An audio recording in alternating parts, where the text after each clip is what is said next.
we put the spotlight on channeling high-frequency sound waves to a single pair of unsuspecting ears.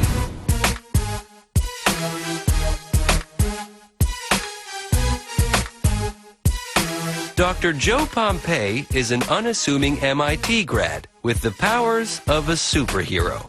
He can whisper directly into the ears of patrons at the local library from way up in the balcony. Okay, let's try the guy with the green jacket. Hey, you, just be aware that we're keeping an eye on you, so you better cut it out. Pompey achieves this seemingly superhuman feat with a gizmo he invented called the audio spotlight. It's a speaker that focuses sound at a specific target. Pompey was your average teenager always tweaking his stereo equipment. But with a twist. He had a gift for engineering and design. He made an incredible scientific breakthrough that began when he was working a summer job at an audio company. I started to become interested in really what the shortcomings of traditional loudspeakers were. He realized that regular loudspeakers can't create directional sound. A loudspeaker is like the light bulb. The sound that's created really goes everywhere. The young engineer wanted to direct sound, just like a laser pointer that you confuse cats with. He figured out that mathematically there are only two options to make speakers act like lasers. Use gigantic speakers or only broadcast high-frequency audio waves, the same frequencies Howard Stapleton used to deter teens in Connection 2. The reason lies in the way audio waves travel through the air. Low-frequency audio waves, like bass sounds, have more time to spread out over a larger area as they travel. Short high-frequency waves reach their targets faster. So to get a speaker to beam its sound across the room, you can only use high-frequency sound. But as we learned in our first connection, high-frequency sounds frighten people away, and that wasn't what Pompey was trying to do. So he needed another option. In order to create a sound source that's directional, either you need to limit it only to extremely high frequencies, or you need to have a loudspeaker that's tens of meters across. When you create a speaker that big, certainly the beam is that big. So it doesn't do very well when you want to target one person or one small area. It seemed that Pompey's project was doomed. It's very rare in science to get to a stopping point where you realize that according to the math and according to all known theory, something's just not possible. Undaunted, Pompey's persistence resonated with the Media Lab of MIT. They accepted him into their doctoral program and directed him toward an exciting new possibility, using ultrasound waves to create his audio beam. Ultrasound waves are even shorter than Howard Stapleton's high-frequency audio in Connection 2. They're so fast and small that no one, not even a teenager, could hear them, and their tiny, quick nature also makes them highly directional.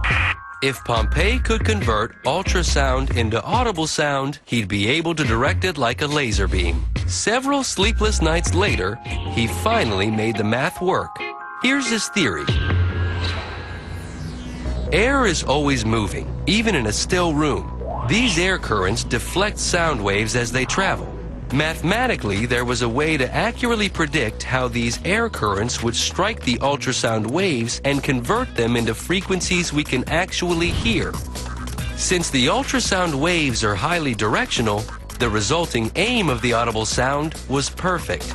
The possibilities of this device were endless. One of the fun things we used to do was get up on the balcony 5 stories up in our laboratory building and aim the sound down at people walking below. Sometimes we'd beam smashing glass sounds at the caterers walking by with dishes, or we'd whisper in people's ears, and it was all great fun. Now the owner of a small company selling his invention, Dr. Pompey has grown up some and adopted a more serious tone. Well, most of the time. Okay, I think I'll try hitting the girl with the green. Hey, you. We saw what you did yesterday. Directional sound earned Pompey a Young Innovator Award and the ear of many prominent inventors. But can it help restore calm when the peace is disturbed? And what does the audio spotlight have to do with what this man is doing in his car?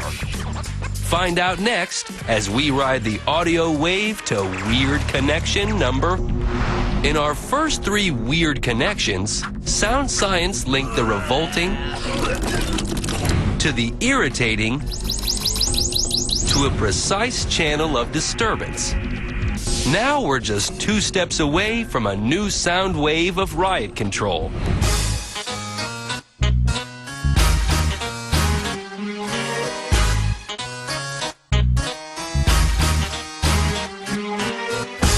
This is entrepreneur Vaughn Simidian, and he's on a mission. He wants to create the most powerful and directional loudspeaker in the world. To avoid annoying his neighbors, he's testing it on a deserted airfield. 1, 2. Simidian wanted clear laser-like directional sound, just like Joe Pompei's audio spotlight in Connection 3. But he also wanted volume, and lots of it.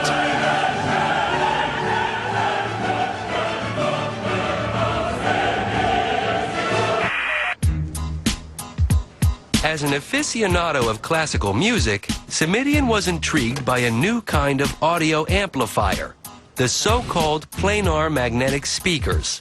These flat panel speakers caught his ear, as well as his eye. The planar magnetic speaker that I got to hear cost $6. It was a very, very small, very, very low power, but it had unbelievable intelligibility. You just couldn't turn it up very loud.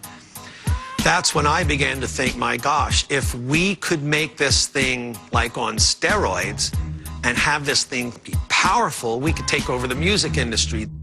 Unfortunately, the bigger they got, the worse they sounded. That's when Simidian switched on to a low-tech solution for this complex problem. He set up 14 small speakers side by side to act as one giant loudspeaker. One of the very interesting characteristics of our technology is that it is called dipole. And that means that the speaker sends out as much energy in this direction as it sends out in that direction. It's almost like 2 speakers in one. The resulting creation was also more directional. Each individual small speaker transmits its own sound wave. As each wave spreads out, it hits neighboring waves, and the resulting ripples make the beam of sound louder and more directional. On the runway at Edwards Air Force Base in Southern California, Simidian prepped his magnetic acoustic audio device for the ultimate test. If it was loud enough for an airfield, it was loud enough for any outdoor stadium or concert hall. The moment of truth had arrived. From more than half a mile away, Beethoven's Ninth rang out loud and clear. The sonic wall of sound reached decibels near the range of human pain, making Simidian's speaker system one of the loudest and most directional audio devices ever built. The largest speaker that we've ever created is what we call our 96. Is capable of sending sound 56,000 feet or 10 miles. Perfectly intelligible. Simidian's innovation for outdoor concert goers brings us to the final connection in this journey. Music lovers are not the only fans of Simidian's new technology.